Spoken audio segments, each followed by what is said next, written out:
ग्यारस के व्रत की भारी ही महिमा का वर्णन हमारे ग्रंथों में किया गया है। दसवीं को एकादशी पड़े या दसवीं एकादशी में पड़े तो उसे छोड़ देना चाहिए। आइए इसी संदर्भ में बड़ी एक अद्भुत कथा कही जा रही है। महर्षि गौतम के साथ राजा रुक्मांगद का संवाद वर्णन है और नारद पुराण में इसको बड़े आनंद से इसका वर्णित किया गया है। कथा का वो सुन लें आप। ऋषियों ने, सूत जी महाराज ने सौनक ऋषियों को एक कथा सुनाई है।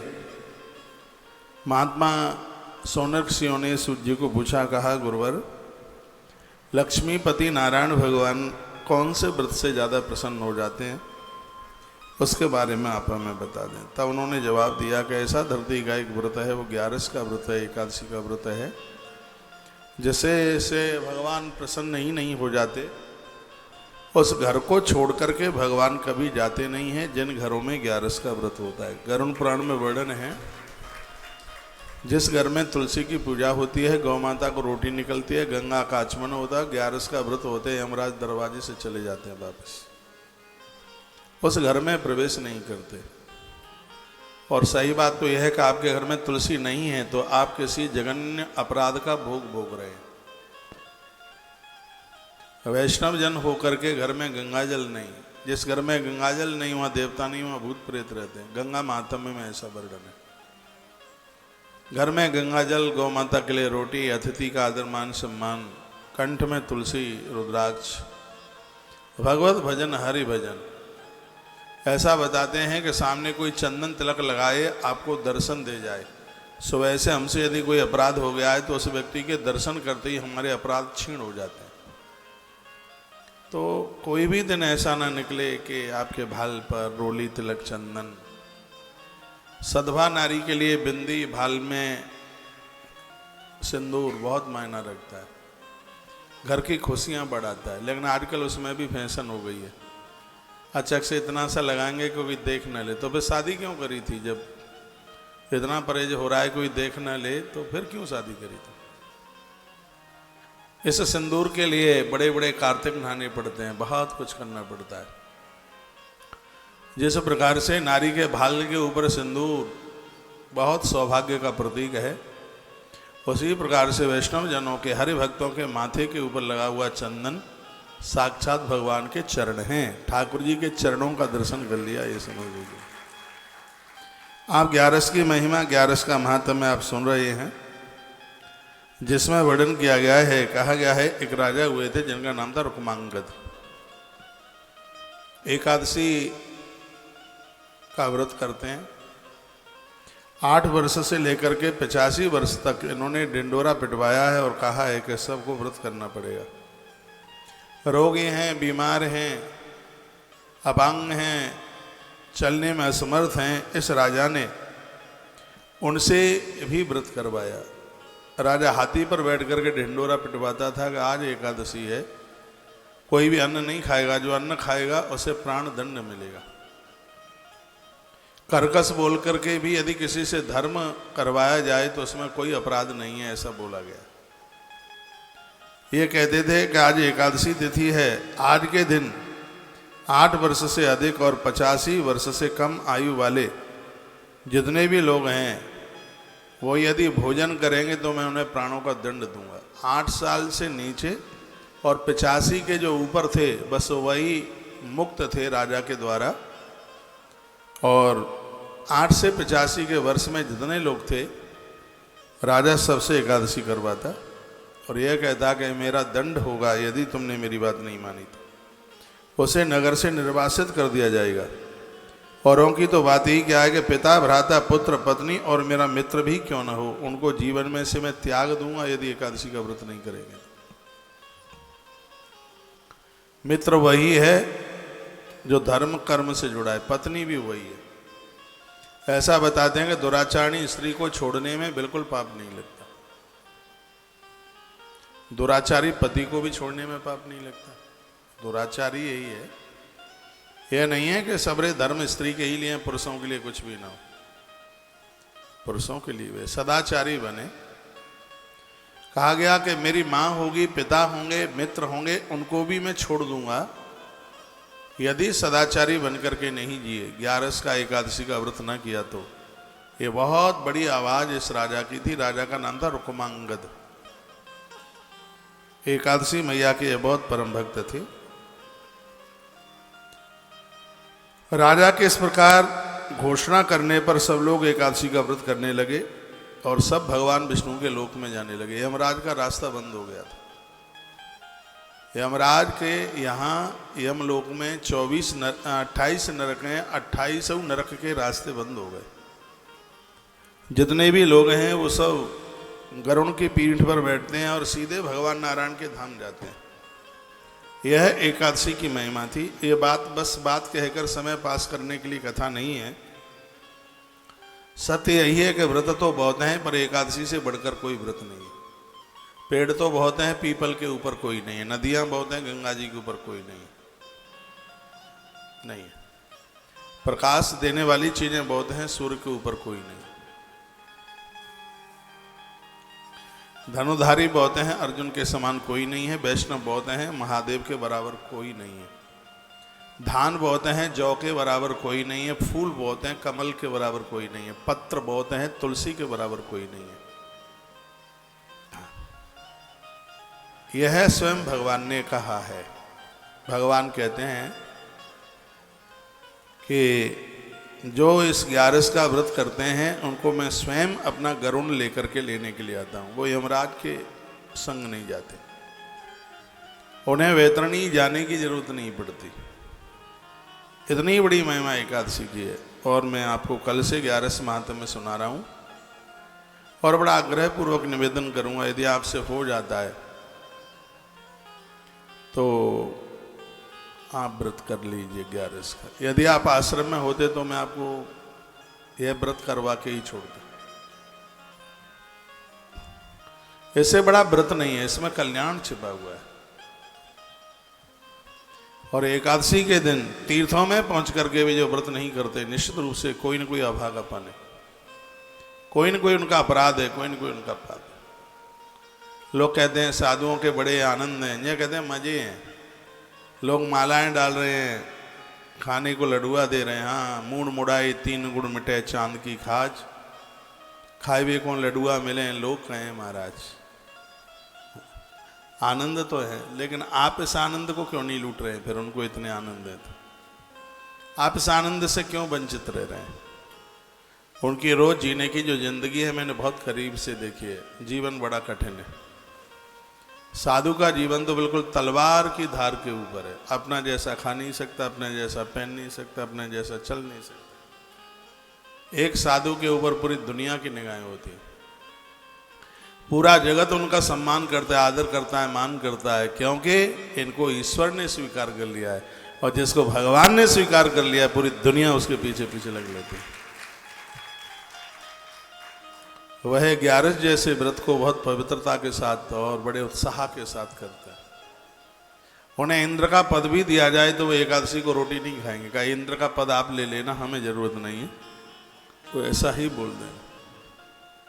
बोलने के लिए तो बातें बहुत हैं।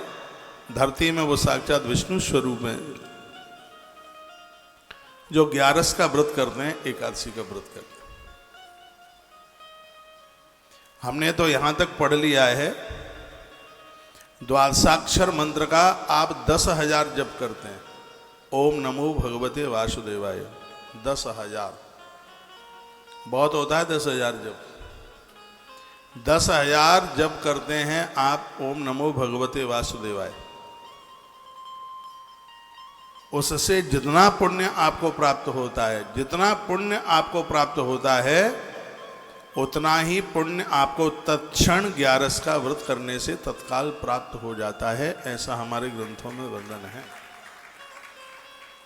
एकादशी की खुद की तो महिमा है, वो तो अलग है ही। आप 11 करते हैं तो ये एक्स्ट्रा आपके पास पुण्य है। 10,000 द्वादशाक्षर मंत्र आप जपते हैं, ये एक्स्ट्रा है। ये मैंने नई बात पढ़ ली है, मुझे बहुत अच्छा लगा ये पढ़ करके। इतना इसका फल है, इतनी बड़ी इसकी फलश्रुति है। बताते हैं जो एकादशी का व्रत करते हैं उन्हें पूरा माघ स्नान करने का पुण्य प्राप्त होता है। माघ महीना जो कि प्रयाग में करते हैं, ठीक से सुन लो, आपके काम आएंगी बात। और ये बातें मैं पहली बार बोल रहा हूँ, एक बार फिर रिपीट कर रहा हूँ। जो 11 का व्रत करते हैं, एकादशी का व्रत करते हैं, उन्हें माघ स्नान करने का फल प्राप्त होता है। जो एकादशी का व्रत करते हैं उन्हें चांद्रायण व्रत करने का फल प्राप्त होता है। इतनी बड़ी महिमा है 11 के व्रत की, इससे बड़ा कोई व्रत नहीं है। आपने एकादशी का उद्यापन भी कर दिया तो भी कुछ प्रमुख एकादशी करते रहिए। उसके नाम मैं बता देता हूँ। माता जी सो रही हैं, इनको जगा दो। आप ही लाल मैया, आप ठीक से बैठिए मेरी तरह, आपको ही बोल रहा हूँ। आप ऐसे थोड़ी स्टेरिंग घुमाओ ऐसे।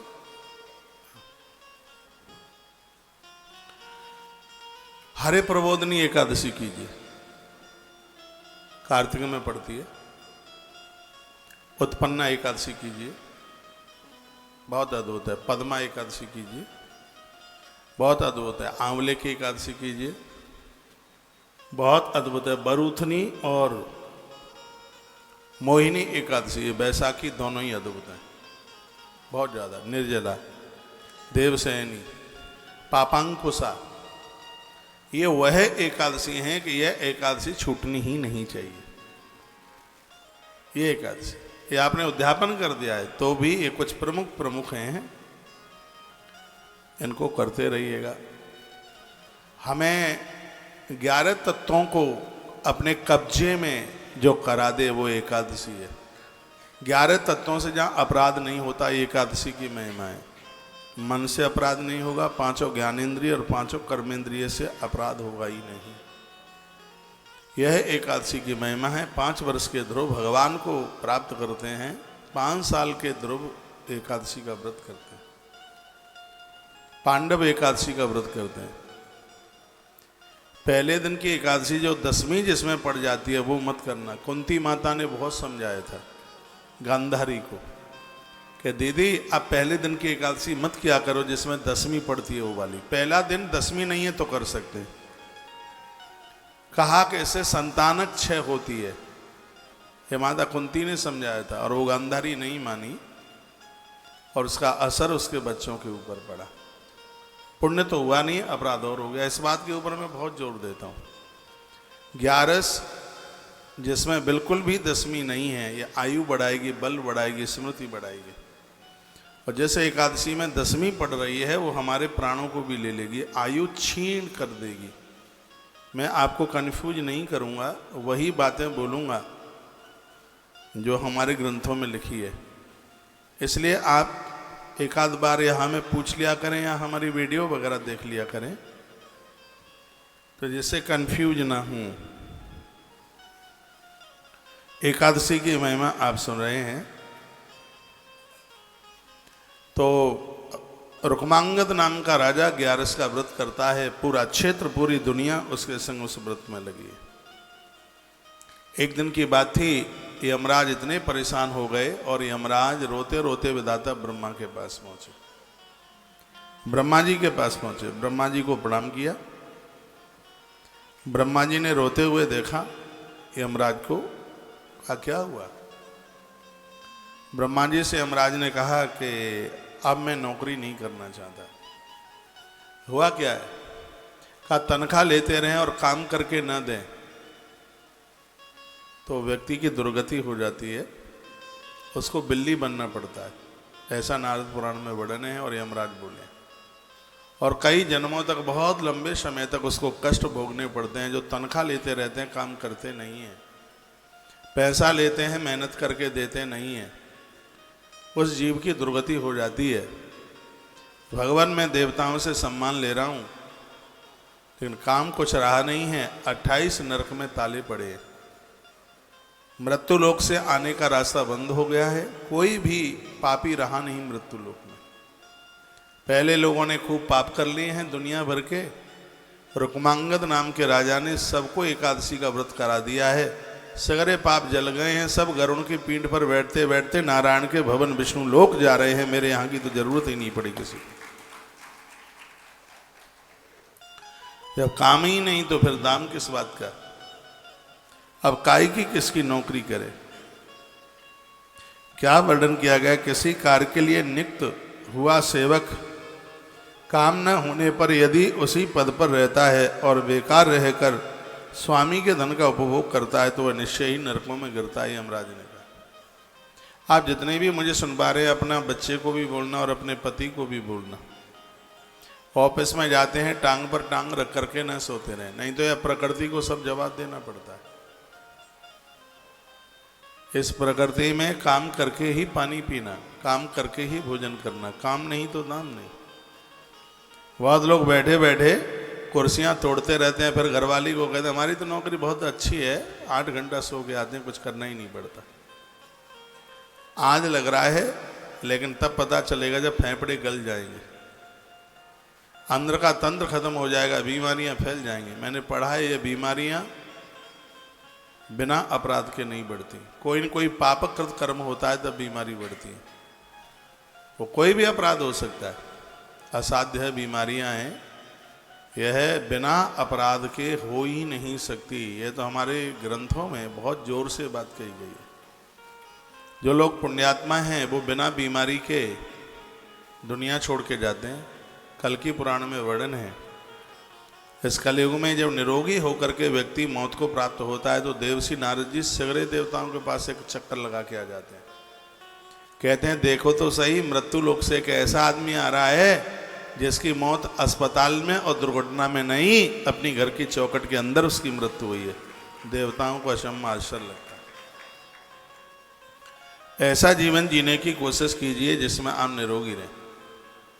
अंत में एक गिलास पानी, एक लोटा पानी भी किसी से मांगने की जरूरत न पड़े। इस युवा में, जवानी में तो लगता नहीं है, अपराध हो जाते हैं पता नहीं लगता, लेकिन ये सब भोगना पड़ता है, सब भोगना पड़ता है। इसलिए ध्यान रहे इस बात के लिए कि बिना मेहनत का हमारे पास आना जाए।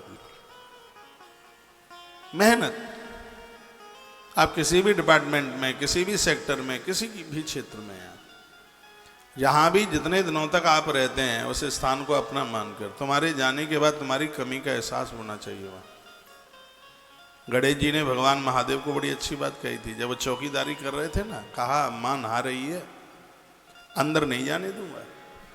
भोलेनाथ ने कहा मैं तेरा बाप हूं, मां का भले ही है आप, लेकिन मुझे जो एक ड्यूटी मिल गई है और मैं उसको पूरा करूंगा। ये सबके लिए होना चाहिए, मेरे लिए भी और आपके लिए भी। मैं तो कर रहा हूं बराबर, इस बात के लिए मैं बड़ा खरा उतरा हूं। जहां भी हम लोग रहे हैं वो जगह को बिल्कुल अपना मानकर, अपना ही मान करके वो किया। जगन्नाथ घाट आश्रम में मैं रहता था, परिक्रमा मार्ग में पड़ता है, यमुना जी के बिल्कुल किनारे है।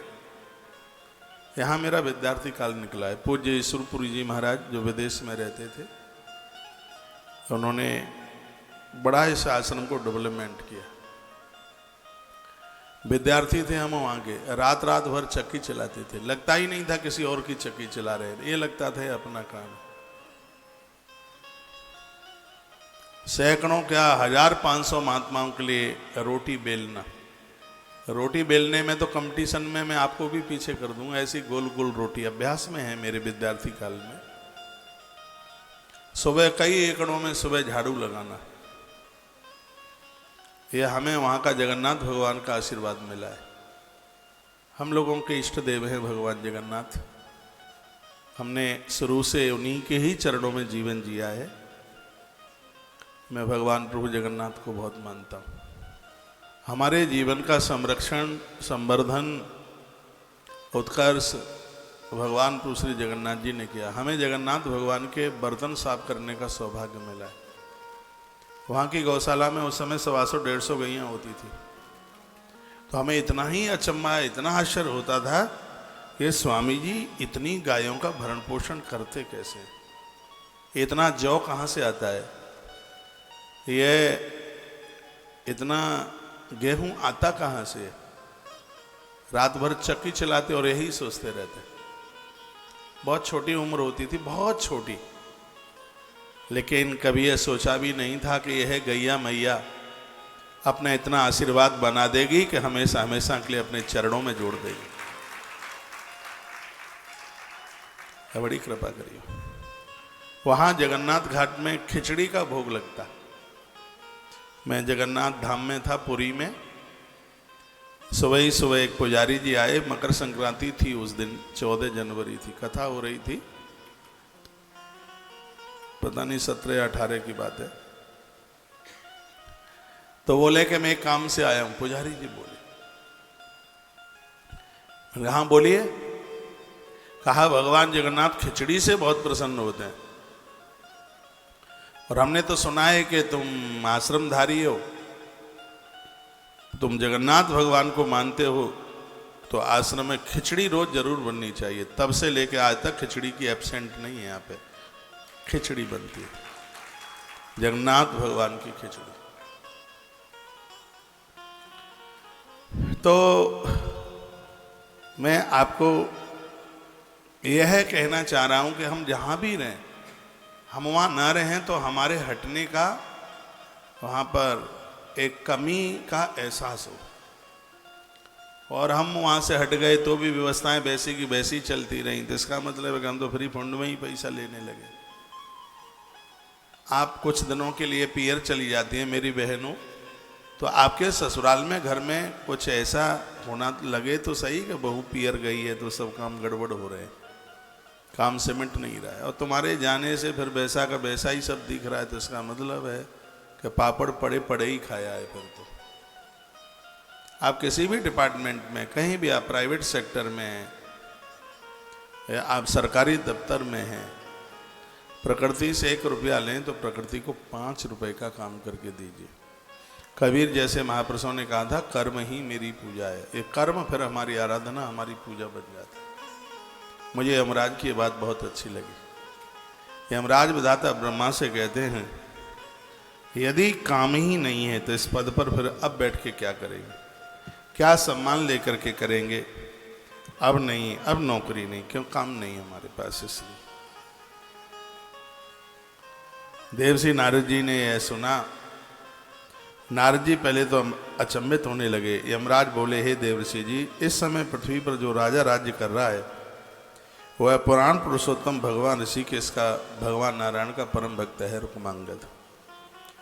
राजेश्वर रुक्मांगद अपने राज्य के लोगों को नगाड़ा पीट पीट करके सावधान करता है कि सबको एकादशी का व्रत करना होगा। राजा पूरी प्रजा से करा लेता है व्रत, और आपसे, अपने घर के लोगों से भी नहीं कुछ हो पाता। आप आरती में खड़े रहते हैं, चिल्ला चिल्ला के हार जाते हैं, लेकिन आपका बेटा नहीं आता आरती में खड़ा होने के लिए।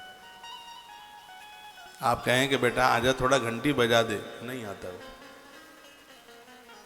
आप घर में किसी को भी बुलाते हैं, आपकी कोई सुनता ही नहीं है। घर के माहौल को इतना बढ़िया कीजिए कि सब एक सुई की नोक में सब पार हो जाए। ऐसे घरों में बड़ी बरकत होती है।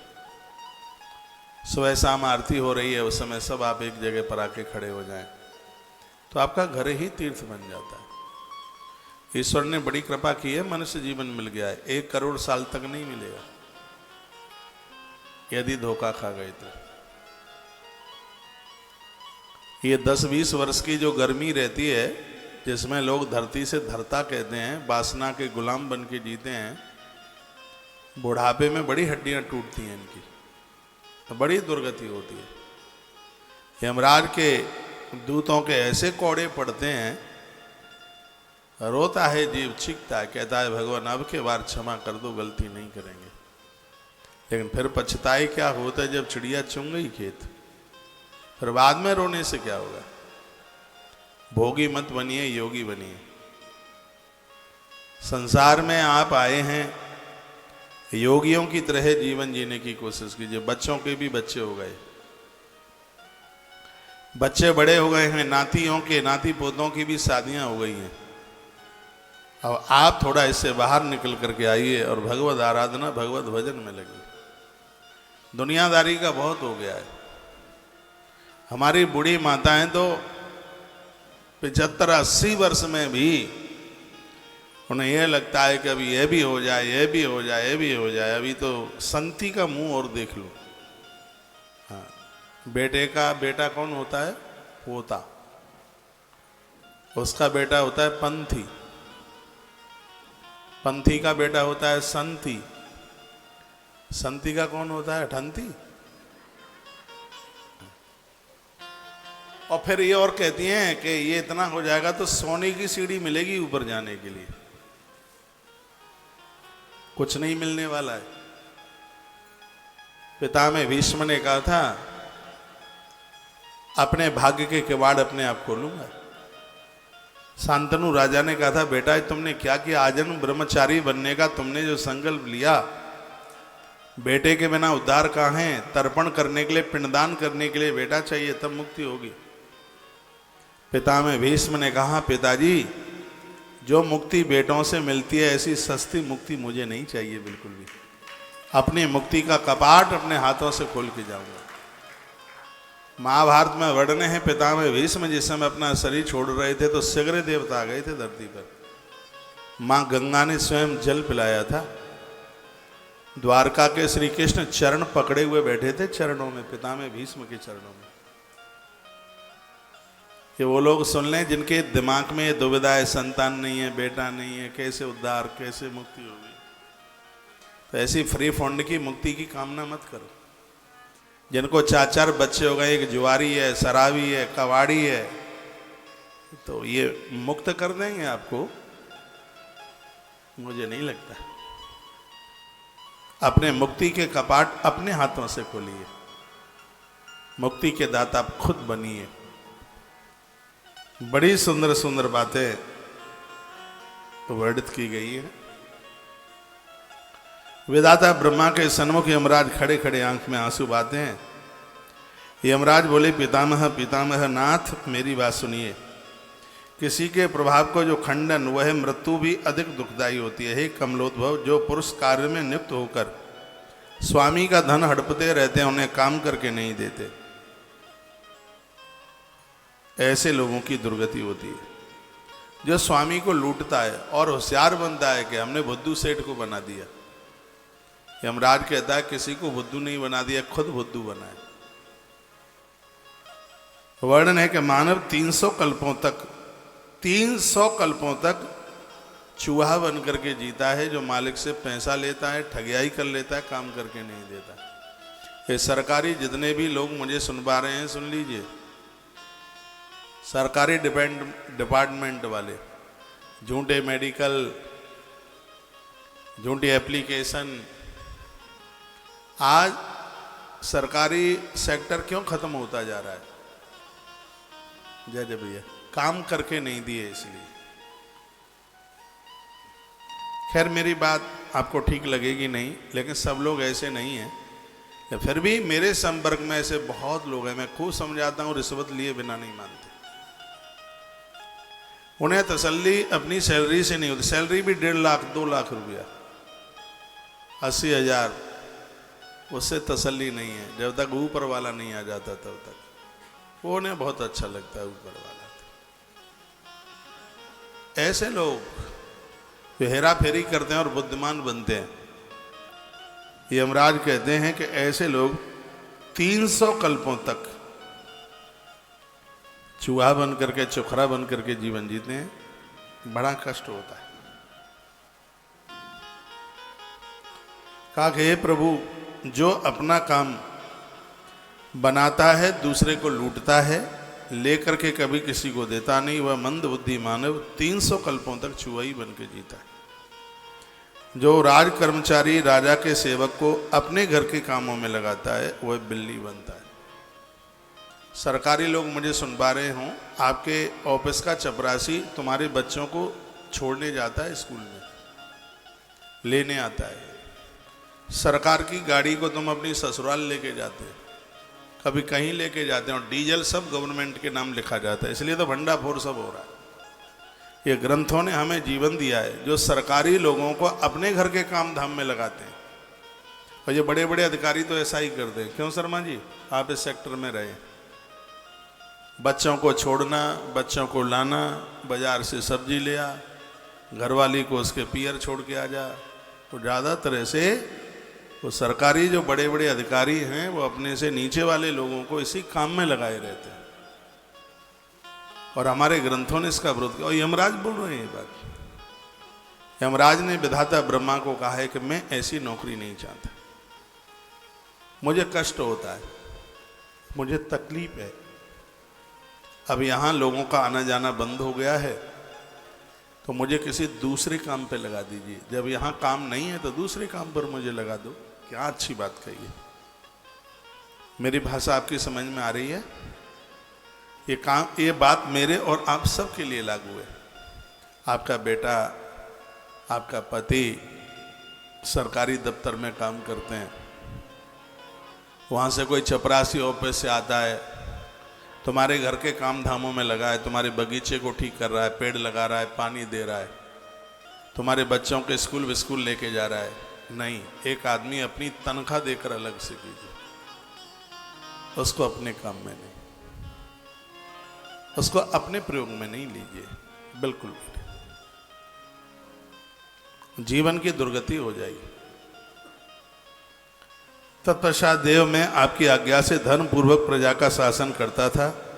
हे प्रभु, मैं मुनियों तथा धर्मशास्त्र आदि के द्वारा भली भांति विचार करके आज आपके पास आया। अब मेरे पास कोई बिल्कुल काम नहीं रहा है और आपके पास मैं आया हूँ। या तो रुक्मांगद की एकादशी रुकवा दो, या फिर मुझे कोई दूसरा काम दे दो। एक तो काम आपको करना ही होगा। राजा रुक्मांगद ने मेरे यहाँ के रास्ते बंद कर दिए। उस राजा के भय से समुद्रों द्वारा घिरी हुई समूची पृथ्वी के लोग सर्व पाप नाशक एकादशी का व्रत करके और भोजन न करके उसके प्रभाव से वो भगवान विष्णु के धाम जा रहे हैं,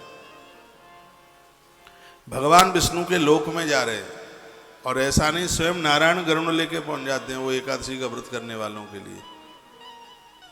और स्वयं भगवान ऐसे उस भगत को लेके आते हैं जैसे पिता छोटे से बच्चे को घोड़े पर आगे बिठा ले, ऐसा लिखा है। भगवान उस भक्त को गरुड़ पर आगे ऐसे बिठा लेते हैं, जय विजय नगाड़े बजाते हैं और कहते हैं देखो देखो इन महान भावों ने एकादशी का व्रत किया है, देखो देखो इन्होंने 11 का व्रत किया है। देवता आकाश से फूलों की वृष्टि कर दें, दुंदुबियां बजाते हैं, जयकार जय उद्घोष होता है। एकादशी करने वाले लोगों का इतना आदर होता है, इतना मान होता है, इतना सम्मान होता है। सास ससुर सब तर रहे हैं। देखो इसमें कितनी बढ़िया बात कही है। का घर की बहुएं व्रत कर रही हैं और सास ससुर के लिए गरुड़ लेने को जा रहा है। ये बिल्कुल सही है। घर की बहुएं बेटे आप जो सत्कर्म करते हैं इसका पूरा फल आपके पुरखों को प्राप्त होता है, बर्डन है, मिलता है उन्हें।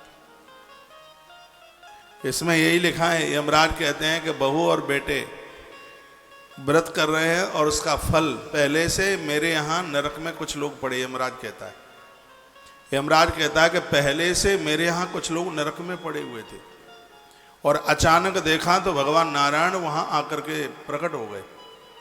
मैंने कहा प्रभु आप क्यों आए? कहा ये जितने भी नरक में पड़े हुए हैं अब ये तुम्हारे यहाँ नहीं रहेंगे, ये सीधे मेरे बैकुंठ जाएंगे। मैंने नारायण को पूछा ऐसे कैसे हो गया? कहा धरती पर इनके बेटा और बहू ने एकादशी का व्रत करके इनको समर्पित कर दिया, इसलिए मुक्त हो गए। 11 का व्रत इनके लिए समर्पित कर दिया है। अब ये नरक के लायक नहीं रहे, अब ये है सीधे मेरे बैकुंठ जाएंगे, मेरे धाम जाएंगे। तो यहां तो सब दंड नीति ही बदल गई है। पापियों को मैं उधर दंड देता हूं, इतने में भगवान आके वहां प्रकट हो जाते, कहते हैं छोड़ो इनको। मैं बार बार कहता हूं ऐसा क्यों हो रहा है? कहा कि इनके वंशधरों ने एकादशी का व्रत धरती पर करके इनके लिए समर्पित कर दिया है। अब ये नरक में नहीं रहेंगे, अब ये मेरे धाम जाएंगे। रुक्मांगद राजा के राज्य में ऐसा ही हो रहा था। पहले इन लोगों ने इतने पाप किए हैं, इतने जानवर मारे, इतना कष्ट जीवों को दिया, ये मेरे यहाँ नरक में आए। लेकिन अब वहाँ धरती पर इनके जो वंशधर लोग हैं वो एकादशी का व्रत कर रहे हैं, उसकी वजह से मेरा नरक खाली हो गया। और आज विधाता जी मैं आपके पास तब आया हूँ जब मेरे नरक में एक भी कोई आदमी नहीं है, एक भी जीव नहीं है, एकादशी ने तो सबको ही मुक्त कर दिया। किसी की पत्नी व्यभिचारिणी थी, गलत काम करके यहां आई, हमने उसके शरीर में कीले ठोक दिए, तेल कढ़ावे में उसको डाला, कुंभी पाक नरक में उसको फेंका, और मेरे दूत उसको कुंभी पाक नरक में तेल के कड़ावे में घुमा ही रहे थे। इतने में भगवान विष्णु वहां पधार गए। भगवान विष्णु ने कहा, क्या करते हो, इसको छोड़ो, ये अब कुंभी पाक नरक के लायक नहीं, अब इसको सीधे बैकुंठ में जाना होगा, क्योंकि इसके खानदानियों ने, इसके बच्चों ने, धरती पर इसका पति रह गया, उसने एकादशी का व्रत किया है, ब्राह्मणों को भोजन कराया है, सगरे पाप हैं वो सब जल गए हैं, पुण्य इतने बढ़ गए हैं, अब ये यमराज के नहीं, अब ये यमराज के यहाँ नहीं, अब इनको मेरे बैकुंठ में जगह मिलेगी, ये यमराज बता रहे। ताली आज मत बजा देना हो। कितनी बड़ी महिमा 11 की है एकादशी की, और इतनी बड़ी महिमा होने के बाद भी यदि यह व्रत ना किया जावे तो निश्चित रूप से धिक्कार है हमारे लिए। अब तो भगवान को कह दो, प्रभु जहां ले चलोगे वहीं मैं चलूंगा, जहां नाथ रख लोगे वहीं मैं रहूंगा। हे भगवान, बस तेरे दरबार पर अपना नसीबा जगाने के लिए आया हूं, जो तुम कहोगे वही मैं करूंगा, जहां नाथ रख लोगे वही मैं करूंगा। 2 पंक्तियां हैं, जहां ले चलोगे वहीं हम चलेंगे, चलूंगा। चलो थोड़ी देर के लिए माताओं तुम भी मर्द बन जाओ, हम भी तो बहुत कथाओं में स्तुति करते समय हम स्त्री बन जाते हैं। चलूंगी, मेरे उठे बिरह की पीर सखी वृंदावन जाऊंगी, तो फिर हम जाऊंगा थोड़ी ही बोलते हैं, जाऊंगी, उस समय हम गोपी बन जाते हैं। तो जितनी भी गोपियां हैं थोड़ी देर के लिए सब गोपा बन जाओ।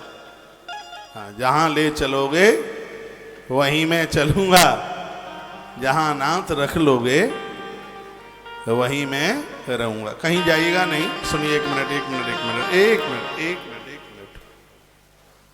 अभी कथा चल रही है, लाइव टेलीकास्ट सत्संग टीवी पर आप देख रहे हैं, और जो लोग कल शाम को कथा नहीं सुन पाए हैं एकादशी महात्म में, 1 बजे के बाद में वो कल की कथा शुरू हो जाएगी। पहले आधा घंटे का जो खाटू श्याम चरित्र कल छूट गया है वो संस्कार टीवी पर आप सुनेंगे।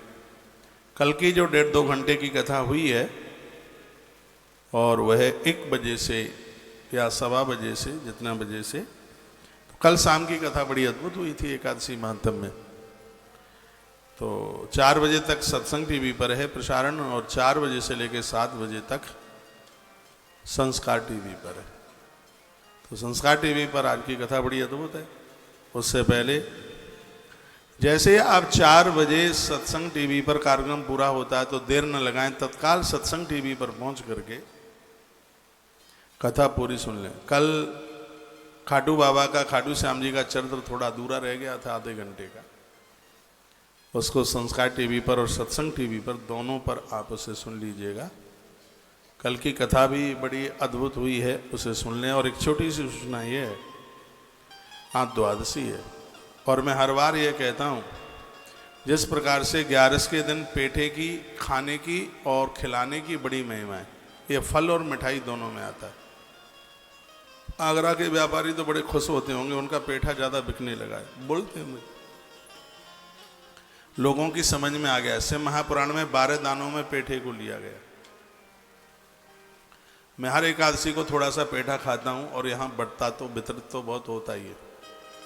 उसी प्रकार से द्वादशी के दिन बहुत बड़ी महिमा है, जितने भी पुण्य हैं वो सब चावल में वास करते।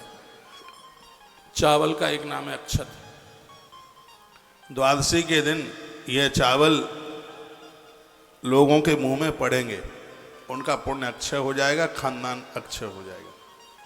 हर द्वादशी के दिन हम एक 10 सेर 10 किलो चावल आप सब भक्तों से ले लेते हैं। 500 रुपये का सहयोग उसका होता है। लोग करते हैं सहयोग, तो ये भंडारा चकाचक चलता रहता है। आप यहाँ कई बार आए हैं, आज भी आए, पूर्व में भी आए हैं। तुलसीवन आश्रम में भोजन प्रसाद चलता ही रहता है, कभी किसी को ये नहीं पूछा जाता कि आप कहाँ से आए। अभी मैं उधर गौशाला में था तो किसी ने मुझे पूछा कि महाराज जी ये नाश्ता है कि भोजन है? मैंने कहा नाश्ता ही है, भोजन तो 1 बजे होगा।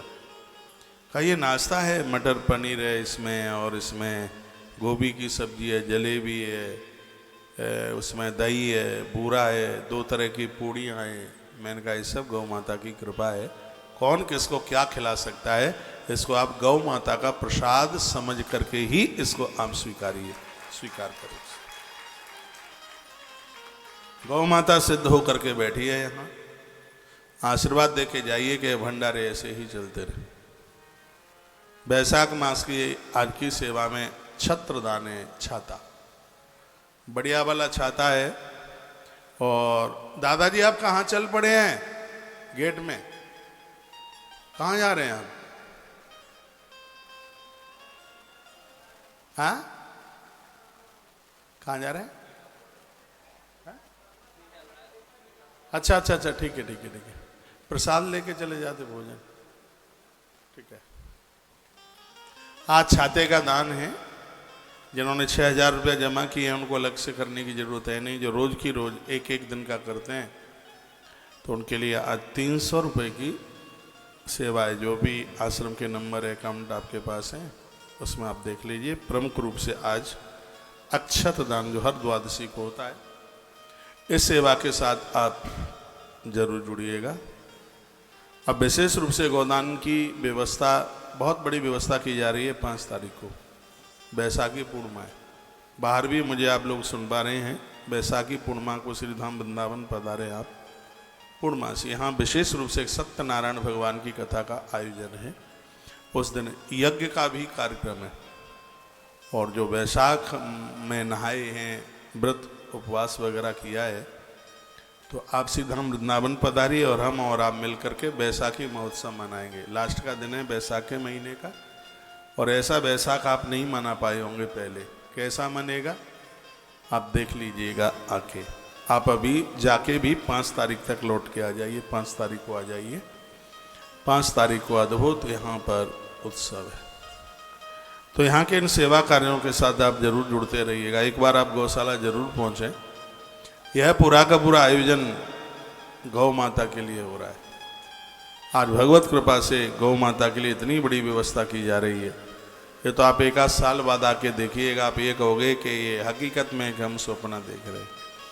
पूरे आरसीसी के लेंटर के साथ 1000 गौसदन का काम इतनी जोर से चालू हुआ है।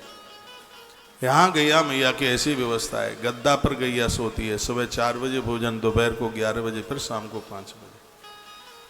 यहाँ आपकी गैया का गोदान साक्षात गौलोक में गैया मैया रह रही है, समझ लो। 5 तारीख को, वैसे तो बैसाख का महीना है, हर दिन गोदान हो सकता है, लेकिन एक विशेष रूप से फिर 5 तारीख को व्यवस्था की गई है। कल प्रदोष का दिन है। कल आप नंदी दान में भी अपने आप को जोड़ें। एक नंदी दान का महात्म्य 10 गायों के गोदान के बराबर है। ये बात मैंने पूर्व में भी आपको बोली है। आपको टाइम हो, एक ही परिसर में आपको 5000 ब्राह्मण संतों का दर्शन होगा। जैसे यहाँ 1 बजे आरती हो, मैं भी सीधे गौशाला की तरफ जाऊंगा और आप भी उधर पधारिए। एक बार देखिए तो सही कि एकादशी का उद्यापन कैसे होता है। भगवान कृपा करे आपको भी अपने माता पिता के निमित्त यह सौभाग्य प्राप्त हो। यहाँ का नज़ारा देख लें आप एक बार। वहाँ बड़ा आनंद हो रहा है, भारी भीड़ है वहाँ। जो मैं बोल रहा हूँ वो टीवी पे आ नहीं रहा है। भंडारा तो सुबह से ही चालू हो ही जाता है। सबको मैं जमा करके परोस करके और उसके बाद में ही मेरा वहाँ से आना हुआ है। एक एक ब्राह्मण दुनिया भर का सामान लेकर के, वो टम्पू लेकर के करके आते हैं। एक बार वहाँ देखें आप कि एकादशी उद्यापन होता कैसे है। और हमें विश्वास है एक बार आप जब यहाँ का देख लेंगे तो आपका मन नहीं मानेगा। आप कहेंगे कि हमारा एकादशी उद्यापन तुलसी वन आश्रम में ही होना चाहिए। ये तस्वीरें वहीं की आप देख रहे हैं। आइए, 2 पंक्तियाँ। आश्रम के सभी नंबर चालू हैं। कल हमारे पास जो भी नाम आए थे उनका अनाउंस शास्त्री जी ने कर दिया है। और जिनकी छोटी छोटी सैग राशियाँ हैं वो मैसेज लिख करके भेज दें, और बड़ी राशियाँ हैं वो फ़ोन करके अपना नाम लिखा। आइए, जहाँ ले चलोगे वहीं मैं चलूँगा। सब गाएंगे। जहाँ ले चलोगे वही मैं चलूँगा, जहाँ ले चलोगे वही मैं चलूँगा, जहाँ ले चलोगे वही मैं चलूँगा, जहाँ हाथ रख लोगे, जहाँ हाथ रख लोगे वही मैं रहूँगा, जहाँ ले चलोगे वही मैं चलूँगा।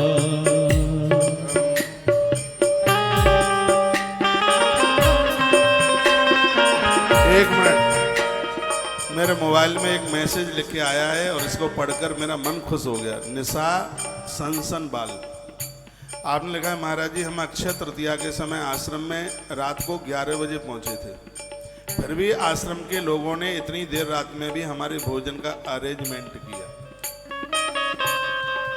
यहाँ तो आने वाला हर व्यक्ति राधा माधव का रिश्तेदार है। लोग अपने समधी की इतनी खुशामद करते हैं, संसारी लोग आते हैं तो उनकी इतनी खुशामद होती है, तो यहाँ तो साक्षात बांके बिहारी का रिश्तेदार आता है, तो उसको अति आदर होना चाहिए, उससे मान होना चाहिए। आपसे निवेदन है, सब लोग भोजन करके जाएंगे, और भोजन करके नहीं जाओगे तो ताला बंद करवा दूंगा, देख लेना। प्रसाद लेकर के जाओगे। यहाँ भी सबके लिए भोजन की व्यवस्था है, और गौशाला में तो है ही। जहाँ ले चलोगे वही मैं चलूँगा, जहाँ ले चलोगे वही मैं चलूँगा, जहाँ रात रख लोगे, जहाँ रात रख लोगे वही मैं रहूँगा, जहाँ ले चलोगे वही मैं चलूँगा।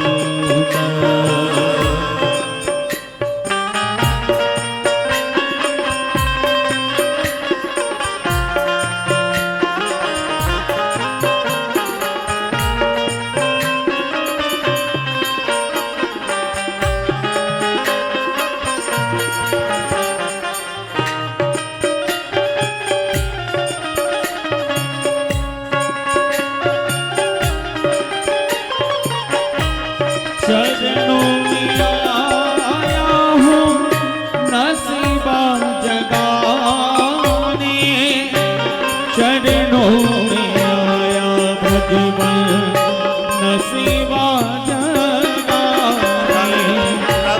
चरणों में आया हूँ नसीबा जगाने, चरणों में आया भगवान नसीबा जगाने, किस्मत में अपनी काना, किस्मत में अपनी काना बदल के रहूँगा, जहाँ ले चलोगे वही मैं चलूँगा, जहाँ ले चलोगे वही मैं चलूँगा।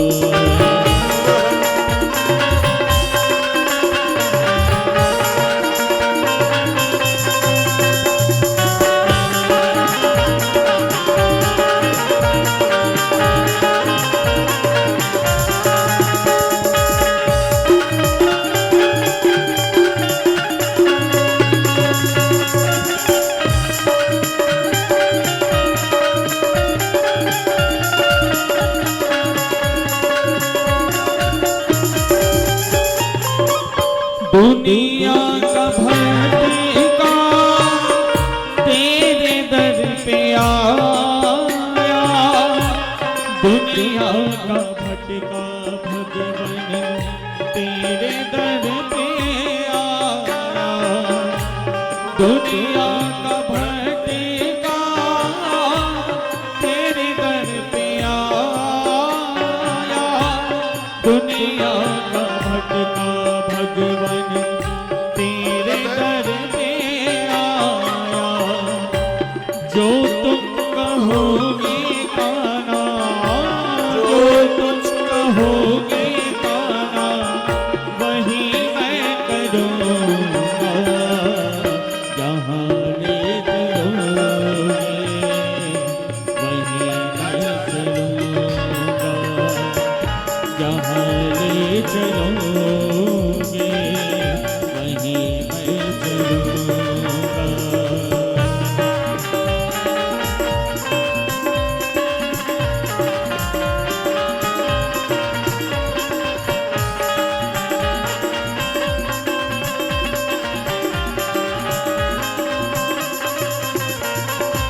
तुम्हारे सिवाय मेरा कोई भी नहीं है, तुम्हारे सिवाय भगवान कोई भी नहीं है, तुम्हारे सिवाय मेरा कोई भी नहीं है, तुम्हारे सिवाय भगवान कोई भी नहीं है। चरणों का तेरे का नाम, चरणों का तेरे का नाम, पुजारी बनूंगा। जहाँ ले चलोगे वहीं मैं चलूंगा, जहाँ ले चलोगे वहीं मैं चलूंगा। जहाँ नाथ रख लोगे, जहाँ नाथ रख लोगे वहीं मैं रहूँगा। जहाँ ले चलोगे वहीं मैं चलूँगा, जहाँ ले चलोगे वहीं मैं चलूँगा। जहाँ नाथ रख लोगे, जहाँ नाथ रख लोगे वहीं मैं रहूँगा। जहाँ ले चलोगे वहीं मैं चलूँगा, जहाँ ले चलोगे वहीं मैं चलूँगा। श्याम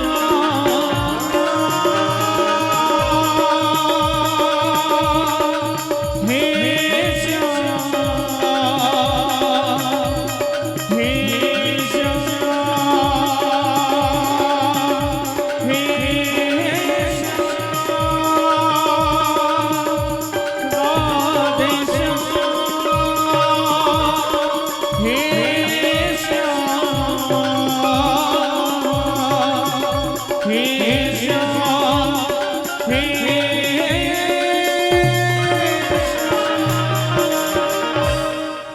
बोलिए भक्त वत्सल भगवान की, श्री हनुमंत बलवंत महाराज की जय जय जय श्री राधे श्री राधे श्री राधे श्याम। तत्पश्चात यमराज ने विधाता ब्रह्मा जी को कहा, क्या बताऊं, एकादशी के दिन लोग अपनी देह पर आंवला पोत करके उसका लेपन करके स्नान करते हैं, तो जितने भी दुष्कर्म हैं वो सब उन्हें छोड़ के चले गए। स्वयं यमराज ये बात कह रहे हैं, एकादशी के दिन देह के ऊपर आंवला लगाकर, आंवले का रस या बाल्टी में डालकर उसे स्नान किया जाए तो नारद पुराण के अंतर्गत एकादशी महात्म्य में लिखा हुआ है कि उन लोगों के संपूर्ण पाप क्षीण हो जाते हैं, जल करके राख हो जाते हैं। यमराज कहते हैं कि लोगों ने इतनी होशियारी दिखाई है और अपने पाप समाप्त कर लिए। 1000 वर्ष हो गए हैं राजा को व्रत करते करते, राजा रुक्मांगद को व्रत करते हुए 1000 वर्ष पूरे हो गए हैं और उसका यह परिणाम यह निकला है कि धरती पर कोई अपराधी नहीं रहा है, धरती पर कोई पापी नहीं रहा है। 1000 वर्ष तक जिन्होंने अपने अन्न को जीत लिया। हे विधाता, मैं आपके पास चल करके आया हूँ, कैसे भी आप मेरी तरफ विचार करें, मेरी तरफ आप सोचें। लक्ष्मीपति का प्रिय भक्त रुक्मांगद यदि पृथ्वी पर रह जाएगा तो वह संपूर्ण लोक को भगवान विष्णु के अनामय धाम वैकुंठ में ही पहुंचा देगा। इसलिए आपसे हमारी यह प्रार्थना है कि आप या तो उसका एकादशी का व्रत उसका बंद करवा दें या फिर मुझे इस स्थान से, इस पद से हमें अलग कर दे। ये बात कही गई। तो विधाता ब्रह्मा क्या बोले? विधाता ब्रह्मा ने कहा कि दूसरों की साधना आराधना को, तपस्या को देख करके जो जलते हैं उनके पुण्य क्षीण हो जाते हैं। तुम्हें जलन क्यों हो रही है? यमराज ने कहा मुझे जलन नहीं हो रही है, मेरे पास कोई कार्य नहीं रहा है, इसलिए मैं आपके पास चल करके मैं आया हूं। वर्णन किया गया है कि कहा गया है, दाता ब्रह्मा कहते हैं कि तुम्हें पता है जो एकादशी का व्रत नहीं करता वो जिंदा होने पर भी मृत तुल्य है। ब्रह्मा जी अब अपना प्रवचन शुरू कर दिए। राजा ने 11 का व्रत करा करके कितनों का उद्धार कराया। इसमें कहा गया जो 11 का व्रत नहीं किए, करते नहीं है, वो जिंदे जी होने पर भी वो मृत तुल्य है। हे सूर्यनंदन, जिनके नाम का उच्चारण करने मात्र से परम पद की प्राप्ति हो जाती है, उन्हीं की प्रीति के लिए इस राजा ने एकादशी का उपवास किया। वैकुंठ धाम को वो क्यों नहीं जाएगा? भगवान श्री कृष्ण के लिए किया हुआ एक बार का प्रणाम 10 अश्वमेध यज्ञ के बराबर है। यह विधाता ब्रह्मा कहते हैं। भगवान श्री कृष्ण को यहाँ कथा एकादशी मातम से जुड़ी हुई है, वैसे वो हर देवता के लिए कहा गया है। आप किसी मंदिर के आगे से आप निकलते हैं, मंदिर में जाने को समय नहीं है तो गर्दन नीचे एक बार झुका के प्रणाम कर लो, गाड़ी का हॉर्न बजा दो, गुम्मट के ऊपर जो ध्वजा लगी हुई है उसका दर्शन कर लो। इसमें वर्णन है कि हम देवताओं को एक बार प्रणाम कर लेते हैं, 10,000 वो 10 अश्वमेध यज्ञ के बराबर उसका फल हो जाता है। आपके घर में जो भी मंदिर है, नित्य आप घर से बाहर जा रहे हैं तो मंदिर में धोख लगा के प्रणाम करके ही आप निकले। स्वयं विधाता ब्रह्मा कह रहे हैं कि ईश्वर को एक बार के प्रणाम करने से 10 अश्वमेध यज्ञ करने का फल तत्काल प्राप्त हो जाता है। फिर उस कृष्ण की एकादशी, और जो इसको कर लेते हैं तो उन्हें तो कुरुक्षेत्र में जिंदगी भर रहने पर जितना फल प्राप्त होता है, पुष्कर में जिंदगी भर रहने पर जितना फल प्राप्त होता है, उनको सिर्फ इस 11 का व्रत करने मात्र से उन्हें उस फल की प्राप्ति हो जाती है। यह विधाता ब्रह्मा कहने लगे त्रिभुवननाथ पुरुषोत्तम ने धरती पर जिनको जन्म दिया है उनके लिए एकादशी का सेवन अवश्य में करना चाहिए। जो लोग स्वस्थ हैं वो तो यह व्रत कर ही सकते हैं। विधाता ब्रह्मा कहते हैं आप यदि अस्वस्थ भी हैं और आप अन्न नहीं छोड़ सकते हैं, व्रत नहीं कर सकते हैं, तो आप 26 नाम एकादशी के उच्चारण कर लें, उससे भी आपको 11 करने का ही फल प्राप्त होता है। ये बात तो मैंने पहले भी बोली है। तुलसी की माला लें, एक एकादशी को आप 108 बार जपें, फिर जब वो पूरी हो जावे, एकादशी टोटली 26 है तो इसमें आपको 26 माला करनी होगी, हर एकादशी की एक माला। तो 26 एकादशी है तो 26 माला हो गई है। यदि आपने 26 माला कर ली है तो आपको पूरा 11 करने का ही फल प्राप्त होता है। ऐसा श्री देवर्षि नारद जी बोले। नारद जी कहते हैं कि भगवान को प्रसन्न करने के लिए 11 के व्रत से बड़ा और कोई दूसरा व्रत भी नहीं है, ऐसा कहा गया। एक बार जयकारा लगाइए, बोलो भक्त वत्सल भगवान की, श्री हनुमान जी महाराज की जय जय। क्या सुंदर श्लोक लिखा है। एको ही कृष्णस्य कृत प्रणामो दशाश्वमेधा व्रतेन तुल्यं, दशाश्वमेधि पुनरेत जन्म कृष्ण प्रमाणो न पुनर्भवाय। इस श्लोक का अर्थ है, विधाता ब्रह्मा कहते हैं कि एक बार कृष्ण को प्रणाम करने से 10 अश्वमेध यज्ञ करने का फल है। तो वो कहते हैं कि किसी ने 10 बार अश्वमेध यज्ञ कर लिया, उसका तो धरती पर जन्म भी होता है, जन्म हो सकता है, लेकिन जिसने कृष्ण को प्रणाम किया है उसका धरती पर जन्म नहीं, वो भगवान का पार्षद बन के ही रहता है ऊपर। तो इसकी तो महिमा उस यज्ञ से भी बढ़ करके। तो मैं आप सबको कहूँगा, प्रातः आप जागते हैं तो अपने घरों में जय श्री कृष्णा ऐसा कह के, चाची राम राम जी, माँ राम राम, आपके दिन का आरंभ भगवत नाम उच्चारण से, परमात्मा का नाम लेने से सगरे पाप जल के राख हो जाते हैं। भाई को भाई अन खालसो, नाम जपत मंगल दिश दिश। 10 दिशाओं में भगवान के नाम का जप करने से सगरे पाप समाप्त हो जाते हैं। आप जीवन में जितनी भी आराधना पूजा पाठ जो भी कुछ करते हैं करते रहिए, लेकिन भगवान के नाम महात्म्य से जरूर जुड़िए। भगवान के नाम का उच्चारण रोज करें। तुलसी रुद्राक्ष की माला लीजिए, सुबह भोर में जल्दी अमृत काल में बैठिए, पूर्व दिशा की तरफ मुंह कीजिए, आसन लगा करके बैठिए और भगवान का नाम लेना शुरू कर दें। सामने पंचपात्र जरूर रखना, आचमन करना, माला के सुमेरु के ऊपर जल लगाना, आपको नींद नहीं आएगी जब करते करते। जप में अपने आप को जोड़ दीजिए, इसके बिना नहीं है कल्याण। ये हमने बहुत बारीकी से देख लिया है। तो आज विधाता ब्रह्मा कहने लगे कि एकादशी जो व्रत करता है वह भगवान के धाम में नहीं, वो भगवान नारायण के हृदय में वास करता है। ये विधाता ब्रह्मा ने। अब इसमें मैं क्या कर सकता हूं?